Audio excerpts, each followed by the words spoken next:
Hello everyone, जय माता दी सभी को। कैसे हैं आप लोग? माता रानी के पास से स्वस्थ होंगे, यही उम्मीद है। माता रानी आप लोगों पे हमेशा कृपा दृष्टि बनाए रखे।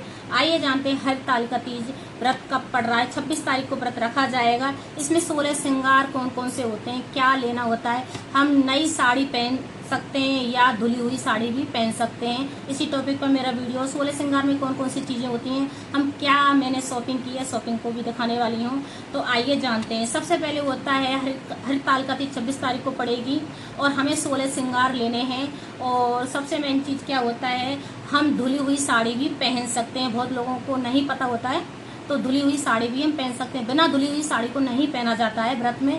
और काला नीला नहीं पहना जाता है, इस बात का भी विशेष ध्यान रखना। पीला, लाल, हरा कलर का कोई भी कलर आप ले सकते हैं हरतालिका तीज के दिन व्रत रखने में। अब आता है मैंने 16 श्रृंगार में कौन कौन सी वस्तुएं होती हैं। तो हमें बिंदी ले लेनी है, मेहंदी ले लेनी है, और अपने जो क्रीम लगाते हैं वो ले लेनी है। हमें काजल ले लेना है, और हमें नेल प्रिंट ले लेनी है। और जैसे हमें क्लेचर वगैरह जो अपने बालों में जो लगाएंगे, गजरा भी ले सकते हैं जो अपने बालों में लगाने के लिए, जिसका जो शौक है वो ले सकता है। और जैसे मैंने ये लिया है, लिप ग्लोज ले लिया है। और सिंदूर नया, अगर आपके पास जो शादी वाला सिंदूर होता है उसको लगाना अच्छा माना जाता है। अगर उसमें ख़त्म हो गया है तो उसमें नया सिंदूर खरीद के उसमें माता को छुआ के और अपने पति पे उस दिन तीज के दिन पति पे सिंदूर लगवाते हैं तो अच्छा माना जाता है। और उसमें नया सिंदूर डाल सकते हैं तो वो अच्छा माना जाता है। लिक्विड वाला भी सिंदूर लगा सकते हैं लोग, पर तीज के दिन या करवा चौथ के दिन नहीं लगाना चाहिए। ये मैंने लिया है, मेरे पास ख़त्म था। मेरा सूखा वाला सिंदूर मेरे पास बहुत है, इसलिए मैंने लिया।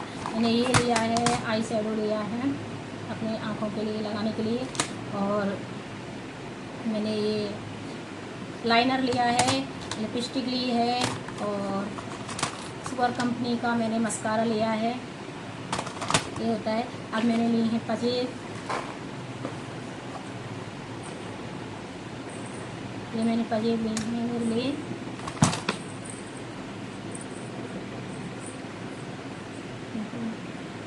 डेली वेयर लिए हैं मैंने, डेली वेयर पहनने के लिए।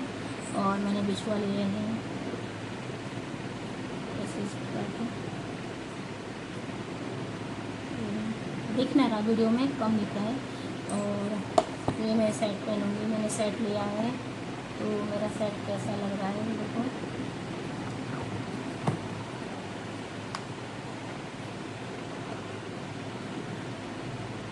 ये गोल्ड का है ये सेट, मैंने गोल्ड का सेट लिया है। आर्टिफिशियल पहन सकते हैं, ऐसी बात नहीं है। आर्टिफिशियल भी, जिनको आर्टिफिशियल साड़ी की मैचिंग का भी पहन सकते हैं। और ये मेरे कान के हैं, कैसे लग रहे हैं कमेंट करके ज़रूर बताना। तो ये मैंने ले लिया है। अब आता है साड़ी। तो साड़ी, इन दोनों साड़ियों में से कोई सी साड़ी पहनूंगी। ये साड़ी मुझे सबसे हल्की लग रही है और अच्छी भी लग रही है, तो ये मैं सोच रही हूँ ये पहनने के लिए। सॉफ्ट है एकदम और बिल्कुल ऐसे करके पहन जाएगी। और जो शादी वाली वो चुंदरी होती है वो भी पहनी जाती है, तो शादी वाली चुंदरी को भी पहनी जाती है। अगर आपके पास ज़्यादा पुरानी हो गई है तो उसको थोड़ी देर रख के सर पे, फिर दूसरी जो नई ले लेते हैं उसको हम ओढ़ा जाता है। तो ये चुंदरी इस टाइप में, हमारी शादी पे तो जो सफ़ेद कलर की चुंदरी होती थी वो आती थी। अब तो हमने ये खरीद ली है तो हम यही ओढ़ेंगे, ये वाली।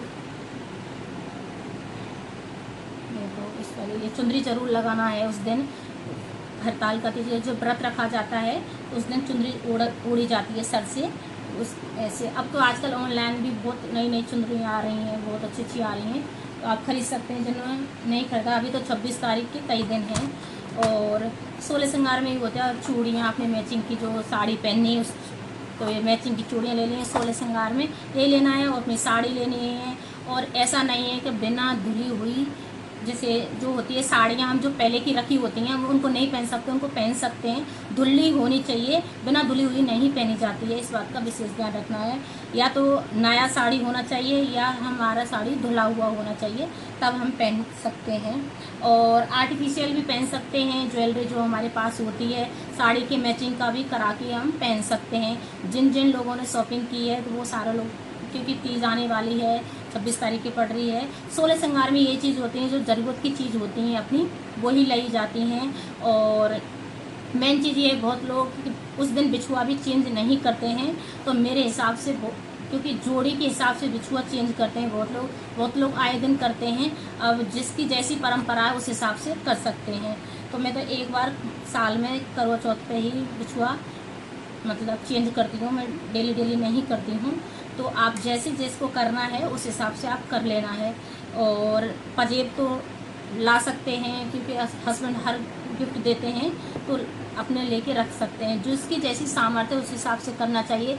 कोई ज़रूरी नहीं है कोई नया ले रहा है या कोई पुराना पहन रहा है तो इससे कोई भी वो नहीं फर्क पड़ता है, सिर्फ धुला होना चाहिए। और 16 श्रृंगार में जो हमारा पहले का श्रृंगार रखा हुआ है उसको भी हम यूज कर सकते हैं। ऐसा नहीं है कि हम उसको यूज नहीं कर सकते, तो उसको यूज कर सकते हैं। अगर आपकी कोई चीज़ ख़त्म हो गई है तो उसको भी हम ला के अपने उस शामिल कर सकते हैं उस श्रृंगार में। और बस सिर्फ मेन चीज़ क्या होता है, शुद्ध होनी चाहिए, सारी चीज़ें शुद्ध हो और सब कुछ हम लगा सकते हैं। ऐसा नहीं है कि हमें सारा श्रृंगार नया खरीदना होता है। और माता पार्वती के लिए हमें 16 श्रृंगार दान मतलब रखा जाता है पूजा में, तो वो 16 श्रृंगार आपको खरीदना है माता पार्वती के लिए। और जो मेन होती हैं अपने लिए भी बहुत खरीदते हैं, बहुत लोग नहीं खरीदते हैं। तो 16 श्रृंगार में अपने लिए भी जैसे ये मैंने खरीदा है तो उस हिसाब से आप खरीद सकते हैं। अगर नहीं खरीदना है तो कोई भी बात नहीं होती है इस चीज़ में, माता पार्वती के लिए खरीद सकते हैं। साड़ी नहीं लेनी है, अपनी शादी की जो चुनरी होती है उसको ज़रूर ओढ़ना है, इस बात का भी विशेष ध्यान रखना है। शादी की अगर पुरानी हो गई है तो नया लेके पूरा जो नई चुनरी लेके उसको भी शादी वाली को थोड़ी देर रख लें, फिर उसके बाद में नई वाली ओढ़ सकते हैं, सर पर रख सकते हैं। अगर मेरी वीडियो अच्छी लगे तो लाइक करें, शेयर करें, कमेंट करें, सब्सक्राइब करें। हर हर महादेव कमेंट में ज़रूर लिखें। और सबसे मेन चीज़ क्या होता है, मेरा गले का सेट कैसा लगा था कमेंट करके ज़रूर बताएं। हर हर महादेव सभी को।